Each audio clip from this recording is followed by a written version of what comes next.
¿Qué tal? ¿Cómo les va? Bienvenidos a una nueva edición de Voz y Voto. Bienvenido, Fede, de regreso. Gracias, te extrañé Flor. la semana pasada. Bueno, gracias por tus palabras. ¿Cómo están ustedes también? Bien, Un gusto bien. reencontrarlos. Exactamente. Estamos desde la redacción de La Voz del Interior. Hoy un programa político con mucha actualidad porque mañana va a haber elecciones en Marcos Juárez y de eso vamos a estar hablando. Obviamente, las elecciones atraviesan todo y justamente tienen que ver con quién va a ser nuestro primer entrevistado en el programa. Es una entrevista que grabamos hace pocas horas, un presidenciable, ¿no? Exactamente, de Juntos por el Cambio, el jefe de gobierno de la Ciudad de Buenos Aires, Horacio Rodríguez Larreta, estuvo hace un par de semanas vía Zoom, ahora estaba en Córdoba. Bueno, la actualidad, la importancia, quiere ser candidato a presidente, bueno, él lo va a contar ahí entre otras cosas, también habla de Marcos Juárez. Así que si te parece, Flor, compartamos ya la nota. Exactamente. Horacio Rodríguez Larreta, gracias por estar con Voz y Voto en La Voz del Interior. Gracias por la oportunidad de hablar con todos los cordobeses a través de ustedes. Sí, bueno, estamos en la sede del PRO. En la sede del PRO. Acá. Primera pregunta, bueno, Marcos Juárez tiene elecciones mañana, han venido todos los dirigentes importantes de Juntos por el Cambio. ¿Por qué es tan trascendente para ustedes la elección de Marcos Juárez? Mira, por dos motivos. Primero, porque estamos muy orgullosos de la gestión municipal de Pedro de la Rosa. Viene trabajando muy bien, con mucha seriedad. Es una ciudad que es un ejemplo para la Argentina. Ojalá hubiera muchas ciudades como Marcos Juárez a lo largo de todo el país. Estamos muy orgullosos y creo que es importante que a través de Sara se le dé continuidad al proyecto municipal, que es la principal responsabilidad de lo que se vota. Pero también es importante porque tiene su simbolismo a nivel nacional, es la primera, la llaman el kilómetro cero, y en nuestra discusión con el kirchnerismo, donde estamos buscando una alternativa al kirchnerismo, ganar en Marcos Juárez es importante y simbólico, nos da un impulso inicial. Estamos convencidos que la Argentina quiere un cambio, que no quiere más gobiernos kirchneristas, que quieren ahora sacar una ley que los amordaza a ustedes, a la prensa.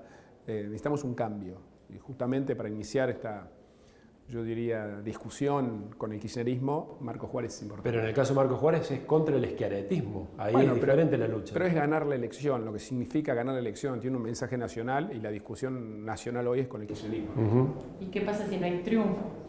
Mirá, en la política se gana y se pierde, ¿no? Hay que seguir trabajando, por supuesto, pero yo estuve ayer, vi mucho entusiasmo, yo veo muchas ganas y mucho reconocimiento al trabajo de Pedro de la Rosa. Hizo muy buen trabajo en la ciudad. Y creo que eso la gente la valora y quiere garantizar que seguimos trabajando en la ciudad. Y el símbolo nacional contra el kirchnerismo también es importante. Horacio, junto con la visita a Marcos Juárez, realizó también muchas actividades en Córdoba, hace lo mismo en otras provincias. Bueno, es el comportamiento claramente de alguien que tiene lícita expectativa de gobernar el país, pero sigue siendo muy prudente con el tema de decir, quiero ser candidato. Otros integrantes del espacio, como Patricia Bullrich, han sido contundentes, han dicho, en cualquier circunstancia voy a ser candidata a presidente. ¿Por qué no se define igual usted? Varios motivos. Primero, porque yo tengo una responsabilidad primaria y la más importante es en la Ciudad de Buenos Aires. Yo trabajo todos los días, largas horas en la gestión de la ciudad, que más allá, que estamos muy orgullosos de toda la transformación que todos ven en Buenos Aires, que la gente valora, hay mucho para seguir trabajando y hay un día a día, hay que administrar la ciudad. Yo soy un obsesivo y me tomo con mucha responsabilidad la gestión de la ciudad, primero de todo. Segundo, porque creo que en este momento, donde hay una angustia en la gente, porque el pan aumenta hoy, vas mañana a la panadería y cuesta más, y el fin de semana cuesta el doble, y qué sé yo, el otro día le compraba zapatillas a mi hija para la escuela y me horroricé, y le quise comprar un paquete de figuritas y me querían cobrar 200 pesos. Eso se llama inflación, y esa es la angustia de la gente. Entonces, me parece que con esa angustia, con la angustia que hay, que no diría que me sorprendió, pero me preocupó mucho sobre la inseguridad acá en Córdoba. En San Francisco, mucha gente me hablaba del problema de la inseguridad. Es la tierra del intendente que probablemente sea el candidato a gobernador. Bueno, me sorprendió, me preocupó mucho los niveles de preocupación, de miedo, porque en realidad la inseguridad da miedo a la gente. En San Francisco en particular, en Córdoba en general, acá también en la mañana, caminando por la peatonal, tomamos un café ahí, 2 o 3 personas se me acercaron al tema de la seguridad. ¿Le parece que va a ser un tema fuerte en la campaña? Es que es la preocupación de la gente, es el miedo, es la angustia que tienen los cordobeses hoy. El tema de la seguridad está muy arriba, ¿no es cierto? Y ahí nosotros tenemos una experiencia para compartir desde Buenos Aires. Hoy la ciudad de Buenos Aires tiene las tasas de delito más bajas de su historia. Decisión política más un plan muy en detalle. No es que yo voy a venir acá a decir a los cordobeses que tienen que hacer ni nada por el estilo, pero sí tenemos una experiencia a compartir, que pero creo que es válida. Está entrando en la campaña, sí, la campaña provincial. A ver, yo tengo para ofrecer la experiencia de la Ciudad de Buenos Aires, repito, no es idea de imponer, ni que copien modelo, nada. Pero la experiencia siempre es válida. Hace pocas semanas estuvo Mauricio Macri en la Bolsa de Comercio de Córdoba y habló un poco de Juntos por el Cambio. Dijo que había dirigentes que tenían populismo en sangre, que había algunos que todavía tenían eso. Populismo light. Habló de populismo light y también dijo, ¿es cambio o es nada en 2023? ¿Se siente aludido cuando se habla de ese tipo de dirigentes? Sí, me siento aludido porque coincido con él. Coincido que tenemos que promover un cambio muy profundo en la Argentina. Si no cambiamos la Argentina, seguimos en un deterioro que lleva muchas décadas ya. O sea, coincido con la necesidad imperiosa del cambio. Pero usted no se reconoce como un dialoguista, no del lado de los más radicales en Juntos por el Cambio, Patricia Bullrich, por ejemplo. Yo nunca me identifico con los extremos. Creo que los extremos no son buenos para la Argentina en ninguna circunstancia. Ningún extremo es bueno. La pelea de los extremos, llamada la grieta en la Argentina, nos generó más inflación, más pobreza, menos educación, menos salud. Yo no creo en los extremos y creo sí que hay que tener mucha determinación, mucha convicción para buscar el consenso con el que piensa distinto. Es mucho más difícil. ¿Y es posible hoy eso con la división que se marca a partir sobre todo del fallido atentado con la presidenta y los ataques que ha habido desde el kirchnerismo en su figura, por ejemplo? A ver, es difícil, te diría muy difícil con el kirchnerismo, pero eso es una representación, un sector de la sociedad nomás. Hay mucha otra gente independiente, gente que hoy se referencia con partidos provinciales, locales, con lo cual perfectamente podemos hablar. Y vamos a poner nombre y apellido. Nosotros en la última elección sumamos, por ejemplo, de la llamada centroderecha a Ricardo López Murphy, del progresismo a Margarita Stolbizer, del peronismo hubo 4 candidatos en el interior que venían del peronismo. Gente independiente, se sumó Facundo Manes, Carolina Lozada. Digo, hubo un avance en esto de ir sumando para buscar un consenso más amplio. Ese es el camino. Y con cada uno de ellos no es que pensamos exactamente lo mismo. En la Ciudad de Buenos Aires, que para mí es un ejemplo de transformación y entiendo que todo el mundo lo ve, nosotros tenemos un acuerdo que incluye desde la gente que apoyó a Espert en el 2019, la gente de López Murphy, hasta el socialismo. Todos somos parte de un espacio que obviamente hay discusiones, hay idas y vueltas, hay que consensuar, es un ejercicio de consenso todos los días, pero con esa actitud es que hicimos una transformación histórica en la Ciudad de Buenos Aires. ¿Populismo light dentro de su espacio? ¿Usaría ese rótulo? A mí los rótulos yo no creo que haya rótulos. Los rótulos siempre ¿O gente a la que generalizan. le falta decisión para confrontar con el kirchnerismo en su espacio cree que es? Mirá, primero no califico públicamente a la gente de nuestro espacio. En todo caso hablo de mí, me podrán preguntar a mí, contesto lo que yo creo. Yo cuando le tuve que dar la pelea, yo doy la pelea por los temas que realmente son importantes para la gente. Cuando tuve que pelearme para mantener las escuelas abiertas, fui el primero que me peleé, me planté, me denunciaron, terminamos en la Corte Suprema de Justicia y la Ciudad de Buenos Aires no perdió un solo día de clase. Y la Corte me dio la razón. Cuando me tuve que pelear por los fondos de coparticipación, también me planté y fui a la Corte, presenté la denuncia. Estamos esperando en los próximos días, semanas, que la Corte se pronuncie. Y así todo. El otro día me peleé con el Gobierno Nacional porque nosotros le pusimos un freno a las manifestaciones alrededor de la casa de la vicepresidenta, porque ya se había transformado en un caos para el barrio.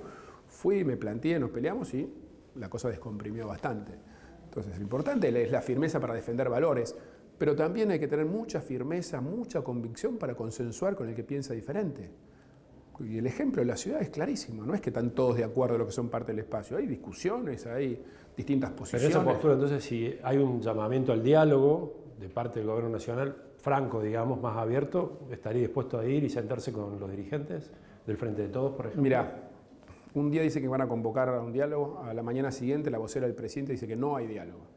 Llevan 2 años y 9 meses en el gobierno y no han mostrado ninguna vocación de consenso. Vos usaste una palabra muy clara, franco.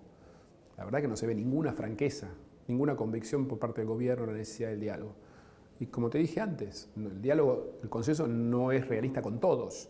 Y seguramente con el kirchnerismo, que cree que hay que amordazar al periodismo para que no, con este discurso del odio, o con el kirchnerismo que cree que nuestros únicos aliados en el mundo son Venezuela, Nicaragua, o que creen que van a bajar la inflación mandando militantes de la cámpora a los supermercados, ahí no va a haber consenso, definitivamente. Pero no son los únicos, hay muchos otros en el espectro político, gente con representación social. Te di varios ejemplos de cómo fuimos construyendo ese consenso en la última elección. Y le hago la última en relación a esta cuestión interior-Cava, porque desde fuera, hay gobernadores, Chiaretti están haciendo planteos por reclamos de mayor federalismo, se acusa una mala distribución de subsidios que beneficia a cada. Está toda esta discusión. Usted planteó que la solución de fondo sería un nuevo esquema de coparticipación, o sea, de rediscutir la coparticipación. Un tema muy complejo. Imagina que un próximo presidente puede impulsar una discusión de la coparticipación en torno a lograr un mayor federalismo. ¿Es eso posible? Primero de todo, ¿Cómo se sale de esa Primero de todo, situación? la discusión no es entre el interior y la Ciudad de Buenos Aires. Esa discusión se zanjó hace 150 años. La discusión es entre las provincias, entre las cuales Buenos Aires, la capital, es una de ellas, y el gobierno nacional. Porque hoy la Argentina es un país unitario. Y un país unitario producto de la concentración de recursos de estas últimas décadas que promovió el kirchnerismo. Mauricio Macri tuvo un paso importante al federalismo cuando le devolvió el 15% de los fondos de ANSES a las provincias, que es muy significativo. Pero venimos con un proceso de centralización promovido por el kirchnerismo que yo no escuché que el gobernador de Córdoba haya cuestionado alguna vez. O sea, la decisión de los subsidios del transporte, para ir al hueso, poner el nombre y apellido, es del gobierno nacional. Yo no decido el valor del transporte de la Ciudad de Buenos Aires de los colectivos. Más es un tema de área metropolitana, no es la ¿Estaría capital. dispuesto a cambiarlo eso como O discutirlo al menos, eventualmente? sentarse a Es que hay que discutir. discutir todo. Además no es una decisión Lo que pasa es que mía. esa discusión profunda se traba porque es muy complejo Es el complejo. acuerdo para una nueva ley de Y coparticipación. necesita de todos Es que los gobernadores, el acuerdo. ¿Encararía un proceso así como Definitivamente sí, sí. Las transformaciones que la Argentina requiere son muy complejas, por supuesto, pero hay que encararlas. Para mí también era muy complejo mejorar la seguridad en la Ciudad de Buenos Aires, pelearme por la educación, y las encaramos. O sea, la Argentina, una de las transformaciones complejas que requiere es volver a construir un país federal. Y esa es una discusión con el gobierno nacional. Que te repito, no escuché de la provincia de Córdoba esa discusión con el gobierno nacional, que son quienes deciden, por ejemplo, los subsidios al transporte. La reforma de la ley de coparticipación está en la Constitución, no es una idea mía, está en la Constitución que tiene más de 25 años y no se avanzó ni un centímetro. Con lo cual, definitivamente hay que hacerlo. O sea, la madre de todo el problema del federalismo es la ley de coparticipación. Y eso hay que discutirlo, dándole más recursos a las provincias, más fuentes de recursos a las provincias, pero también más ¿Qué responsabilidades. significa eso, responsabilidad? Responsabilidades, más responsabilidades. No puede ser que cuando hay que pavimentar una ruta tengamos que ir desde Córdoba o desde cualquier provincia a pedirle a la capital federal. No puede ser que para construir un plan de viviendas en Córdoba o en otra provincia tengan que ir a golpear la puerta a los ministerios nacionales. Porque la contracara de eso es que le da mucho poder al gobierno nacional de injerencia política sobre la provincia. Y eso es lo que va construyendo el unitarismo que hoy vivimos y sufrimos, porque creo que es malo, en la Argentina. Tenemos que volver a construir un país federal, donde sean los cordobeses los que definan el destino, el proyecto de desarrollo, el modelo educativo, la propuesta para Córdoba. Bien. Bueno, si es presidente ya sabemos hacia dónde va a apuntar con el reparto de... Quedó de grabado. Quedó grabado. Quedó Yo grabado. sostengo mi palabra siempre. Bien, ahora sí. Seguiremos, pero agotamos el tiempo. Muchas Horacio gracias. Rodríguez Larreta, Gracias. muchas gracias.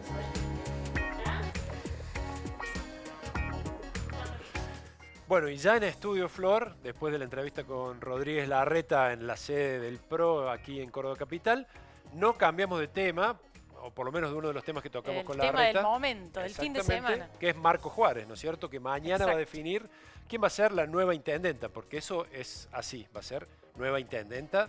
Dicen las encuestas que entre Sara Majorel y Verónica Crescente va a estar la nueva intendenta Exacto. de ¿Para quién Marco va a Juárez. ser el kilómetro cero de Juntos por el Cambio desde mañana? Exactamente. Una población en la que la que tiene 24.000 personas habilitadas para votar y van a votar aproximadamente 18.000 y pico, que es históricamente la cantidad de gente que va a sufragar en cada elección. Bien. Vamos a analizar este tema ya en la recta final, hacia el kilómetro cero, ya que usamos todo el tema metafórico, con Mariano Bergero, editor adjunto de Política en La Voz. Hola Mariano. Hola Mariano. Bueno, vas a estar primero cubriendo Marco Juárez mañana, ¿no es cierto? Sí. Para que la gente sepa que en La Voz Comar y después en el papel va a tener minuto a Toda minuto la cobertura. todo exacto. lo que pase. ¿Qué va a pasar, Mariano, mañana? Bueno, se va a revelar la única incógnita electoral que va a tener la provincia de Córdoba durante el año 2022, que es las elecciones municipales de Marco Juárez, con un escenario de altísima polaridad. ¿Sí? Estamos hablando de un cuarto oscuro donde va a haber 4 postulantes. Marco Juárez con boleta única. Boleta ¿sí? única. Boleta única, 4 postulantes, pero de esos 4, 2, al menos en todos los sondeos y encuestas previas, marca que se van a llevar entre el 90 y el 92% de los votos. O sea, es un montón. Claro. El resto, estamos hablando de Guillermo Massa, el candidato de Encuentro Vecinal, ¿sí? Que está pugnando o quiere ver si ingresa en el Consejo Deliberante. Y por el otro lado, Nicolás Barrera, que es otro candidato que tiene muy poca expectativa, fue puesto casi armado por Juntos por el Cambio para quitarle votos al peronismo, pero por lo menos los sondeos previos da la sensación que no va a tener demasiado impacto. Bien. Y acá lo entre concreto... los dos Sí. que se llevan esa cuota enorme de votos, ¿cómo viene la cosa? Bueno, Marcos Juárez ya lo venimos contando, pero sucedió algo bastante inexplicable desde el punto de vista político, es que una decisión que tomó el intendente Pedro de la Rosa, que es intendente Marcos Juárez del año 2014, luego fue reelecto en el 2018, ya no puede ser reelegido, por eso va a encabezar el tramo de concejales para tratar de traccionar su boleta. Hace un par de meses tomó una decisión fundamental que marcó el perfil de esta elección. Es que debía elegir quién iba a ser su sucesora. Si Sara Majorel, que es quien finalmente eligió, o Verónica Crescente, que era la secretaria de Gobierno y mujer fuerte del gabinete de Pedro de la Rosa. Bueno, como le eligió a Majorel, Crescente hizo una conferencia de prensa, disgustada, se alejó del espacio y rápidamente hacemos por Córdoba el peronismo en la cabeza de Juan Schiaretti, pero también de Juan Carlos Macei, el ministro de Desarrollo Social, que es el hombre en el departamento, Marcos Juárez, la convencieron para que encabece la propuesta de Unidos por Marcos Juárez y a partir de allí encabezó las encuestas con un amplio margen hasta esta última semana, cuando se fue achicando. Empezó casi 13, 15 puntos y esa brecha se fue achicando hasta una distancia que algunos creen que tiene final abierto. Final ¿sí? abierto. Bien, final ¿Les abierto. parece que repasemos el que podría ser el palco de la victoria de uno y del otro lado? Bien. Se van a sacar la foto La foto del domingo a la noche. el domingo a la Perfecto. noche. Bueno, por un lado, por supuesto, ¿sí? La la candidata candidata, claro. Verónica Crescenti, que es acompañada por Eduardo Foresi, un médico de mucho renombre en el lugar, que ya fue candidato del peronismo en el 2018, pero que quedó postergado porque Crescenti la verdad que mide muy bien, Claro. está muy afincada en el voto del ciudadano de Marcos Juárez. Y obviamente también, por supuesto, Juan Carlos Macei, lo nombramos recién como el articulador en el territorio de lo que vino sucediendo en toda la campaña, el gobernador Juan Schiaretti y Martín Yarlor, el intendente de la capital, que ya tiene preparado ¿sí? el viaje, Eso el te iba- bolso listo Bien. para viajar el domingo, si es que se le dan los Te resultados iba a que pretenden. preguntar, si gana la fórmula de Crescente, Yayora va a estar Sí. allá. La foto va a ser de un lado Crescente el medio, de un lado Yarlora y Schiaretti levantándole la mano a, si es que Y- se da el resultado, a Verónica Hay mucha Crescenti. especulación, Mariano, respecto de para qué usaría Schiaretti ese palco. Lanzamiento nacional, no. Bueno, ¿Qué se, es verdad, ¿Qué se esto, dice? digamos, si viene en otra magnitud, pero hace recordar lo que fue el triunfo en el 2019, ¿sí? Donde Schiaretti se consagró gobernador y había mucha expectativa de ver qué iba a decir. Bueno, cerca del gobernador lo que aseguran es que no va a haber ningún tipo de lanzamiento ni proyección nacional, sino más bien la ratificación de que una parte, nuevos cordobeses se suman a lo que es el modelo de gestión de Hacemos por Córdoba. Lo que hay que aclarar que en este caso, si es que fuera así, Crescenti forma parte de Juntos por el Cambio hasta hace un Claro. par de meses. Claro. O sea, sería un cambio, no tan cambio en Marcos Juárez porque, digamos, la figura de ella de por sí sola empuja con mucha fuerza Un cambio en esa zona del con sudeste continuidad. provincial. Claro. Exactamente. Y un mensaje también para los intendentes, ¿no? Bueno, y como nada está dicho, el Puede haber palco, otro palco. el posible palco de la Claro. victoria de Juntos por el Cambio, obviamente con la elegida de Pedro de la Rosa, que es Sara Majorel, evidentemente el intendente, ¿sí? Hijo de un histórico vecinalista, Henry de la Rosa. Algunos dicen, si llega a lograr la victoria y retener el municipio, bueno, le va a poder enrostrar a todos que su decisión estuvo acertada. Claro. ¿Sí? Es como que se juega Claro. buena parte, te diría que todo su capital político, el mucho o poco que haya juntado en estos años Pedro de la Rosa, en la decisión, en la urna del domingo por la tarde. ¿Y si gana se queda contento con ser concejal o a las expectativas pasan a Bueno, qué? hay especulaciones respecto de que podría estar anotado, seguramente que se va a anotar en algún tipo de postulación para el año 2023. Algunos dicen acompañar a la fórmula de Juntos por el Cambio, otros una diputación nacional, Claro. pero evidentemente los ganadores tienen proyección, los perdedores no. Para cerrar, me interesan los dos que están a los costados. Bueno, van a ser, ¿sí?, los escoltas del, si llegara el triunfo de Majorel, de Juntos por el Cambio. Obviamente Luis Juez, que tuvo mucha participación durante la campaña, y te diría que fue el dirigente Juntos por el Cambio más comprometido Fue en la campaña. Fue primero. Cuando había ¿sí?, mucho por remontar. cuando la cosa estaba mucho más Claro. complicada que los últimos días. Y, por supuesto, el otro radical que todavía no define qué va a hacer, pero que es la principal expectativa de la Unión Cívica Radical, Rodrigo de Loreo, también va a estar en caso de que haya festejos en el búnker En el de palco. Juntos por el Cambio. Claro. Buenísimo, Bueno, Mariano. Vamos a estar entonces completísimo. mañana, desde temprano, con nuestros envíos especiales, en la home, en la Voz Comar, todo el tiempo, y después en el papel, por supuesto, al otro día. Vamos a seguir Un tu- pequeño sí. aporte. Expectativa nacional, pero nosotros sabemos muy bien que es una elección de carácter municipal. De Bien. carácter municipal, que evidentemente va a generar un montón de lecturas, pero no hay que, digamos, olvidar. dejar de Traspolar pasar resultados, que los resultados son municipales, y luego la evidencia, ¿sí?, ya nos viene dando la razón, en el sentido de que no Perfecto. se puede proyectar nada Bien. más de lo que sucede. Buenísima en la Marco Polo. aclaración. Gracias, Mariano.